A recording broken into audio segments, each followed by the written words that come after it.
皆様こんにちは、セリナです。今回は5月1日全国発売、ディオールアディクトグラスリップスティックを全色レビューしていきます。こちらのチャンネルではメイクアップアーティストとメイク講師、そしてラピス認定16タイプパーソナルカラーコスメアドバイザーとアナリストの資格を持つ私がパーソナルカラーを交えた新作デパコスのレビューや似合うアイテムの幅をさらに広げるパーソナルカラーを使いこなすメイク提案をしていきます。ディオールからグロスのツヤとリップの発色を兼ね備えたグロスインリップスティックが初登場ということで、今回は限定色を含む全10色のパーソナルカラーレビューと実際に唇の上にのせた時の仕上がり、そして色移りや色持ちについても検証していきます。少しでもカラー選びの参考になれば嬉しいです。この度 YouTube メンバーシップを開始しました。特典やどんな配信をしていくのかなどは詳細動画でご紹介しておりますので、ぜひこちらもチェックしていただけたら嬉しいです。皆様のご参加お待ちしております。ディオールアディクトグラスリップスティック。グロスのツヤとリップスティックの色好き、心地よさを一つで叶える支援リップスティック。唇の上でジェルへと変わり、みずみずしくフィットする新感覚。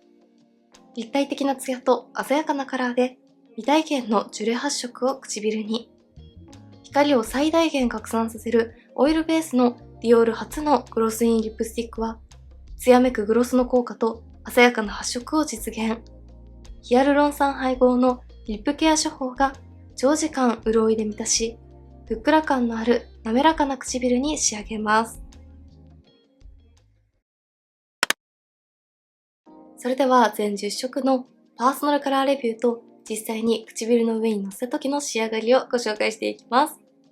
184ジェムディオールクリアパール。パーソナルカラーにおけると全タイプにおすすめ。クリアなベースにシルバーやピンクの微細ラメがきらめきます。パーソナルカラー問わず自然なツヤをプラスしたい時におすすめ。では唇の上にのせていきます。手元で見た時は結構膜感が強めのリップなのかなと思いましたが、唇の上にのせるとブランドからの説明の通りジェルへと変化してみずみずしくベタつきや重さもなく唇に馴染むような質感です。184ジェムディオール。唇の上にのせるとこんな感じです。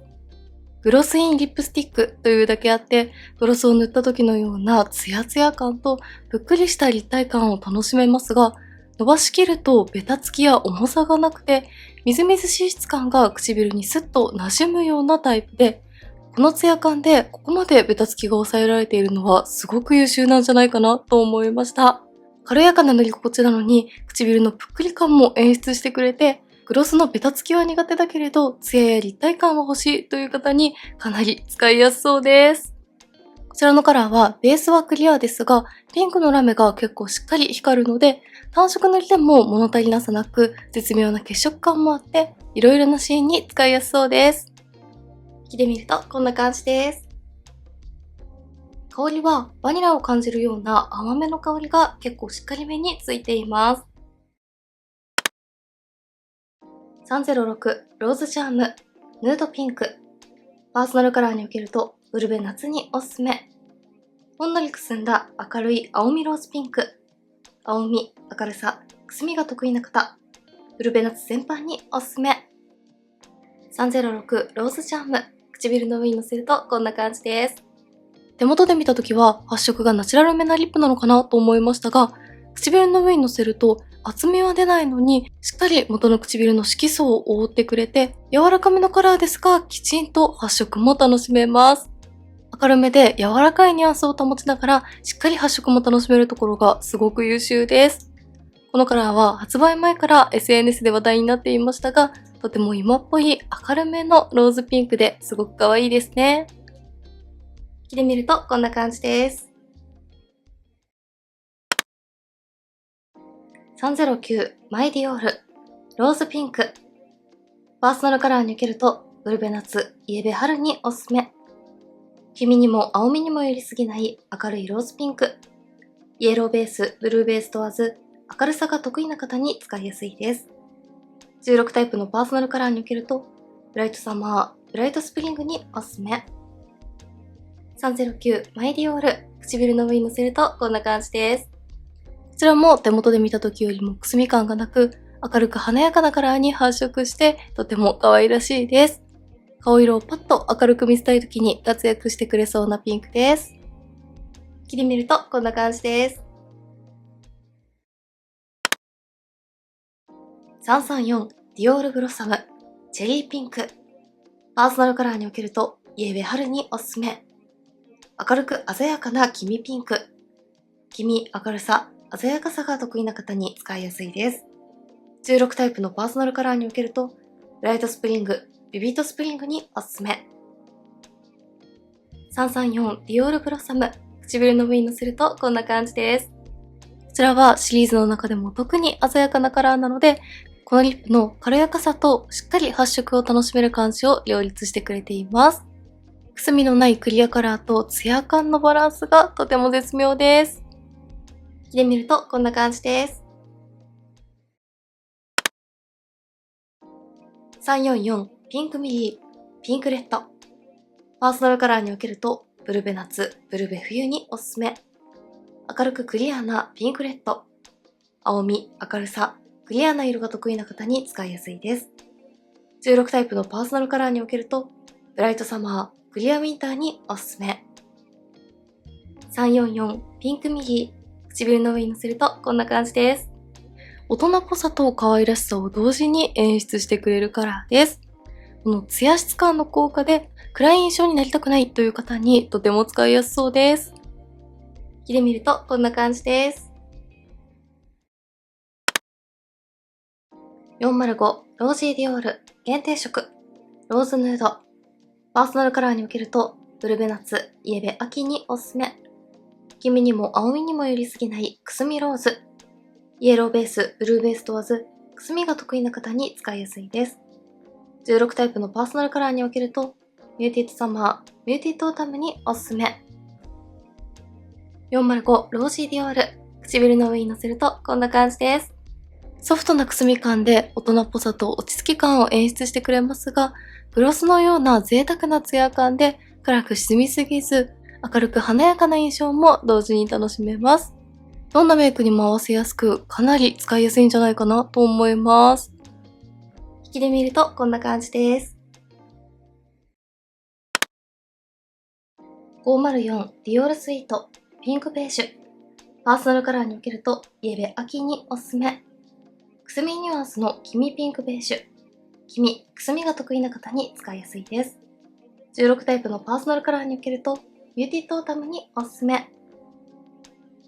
504ディオールスイート。唇の上にのせるとこんな感じです。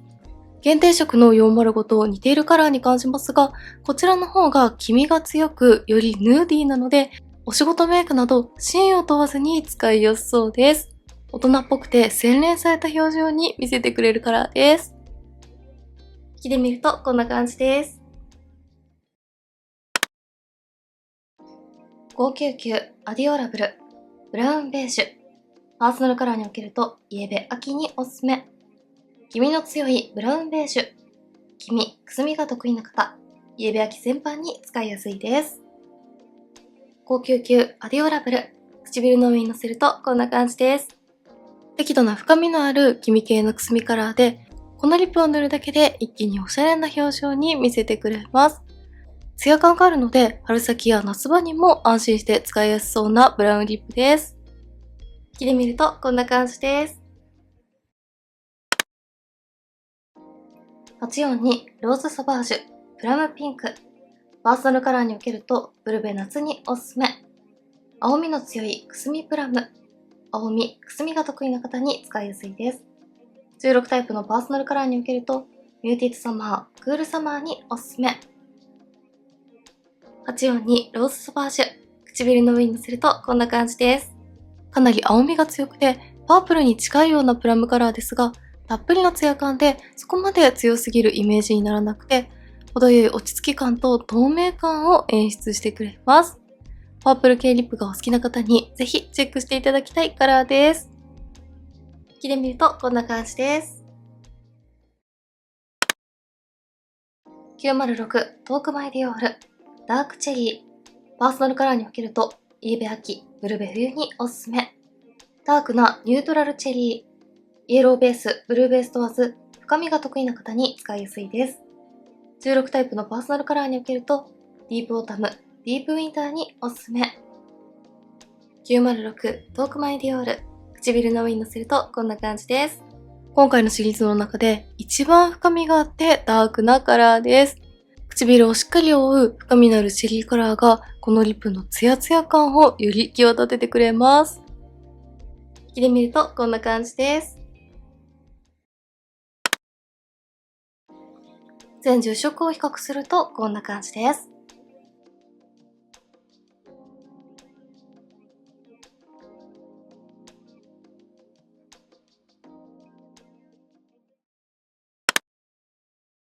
では、ここからはこちらの新作リップの色移りや色持ちについてを見ていきたいと思います。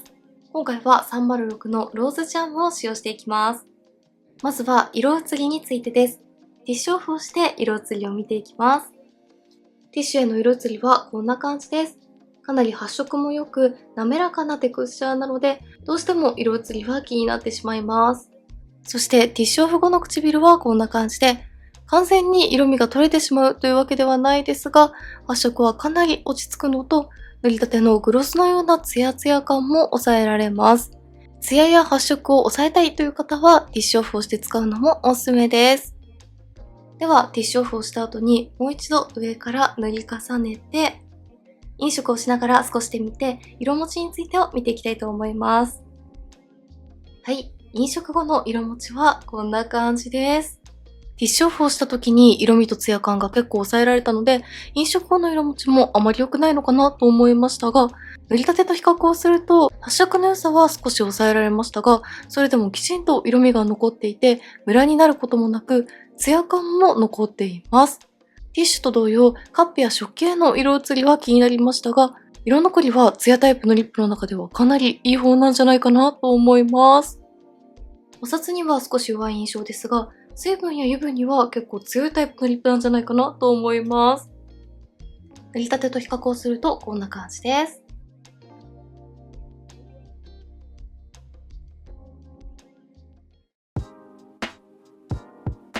はい、ではこんな感じでディオールアディクトグラスリップスティックを全色レビューしていきました。手元で見るよりも実際に唇の上にのせた方がアイテム説明の通りのグロスのツヤ感と発色の良さを両立している感じが楽しめて、かなりツヤツヤに仕上がるのに重さやベタつきを感じさせないところが、これからの暑くなるシーズンにも使いやすいツヤリップだなと思いました。色持ちも比較的いい方だったので、かなり人気になるんじゃないかなと思います。気になった方はぜひチェックしてみてください。メイクについてのご質問やこんな動画が見たいなどございましたら、お気軽にコメントやチャンネル登録していただけると嬉しいです。それでは最後までありがとうございました。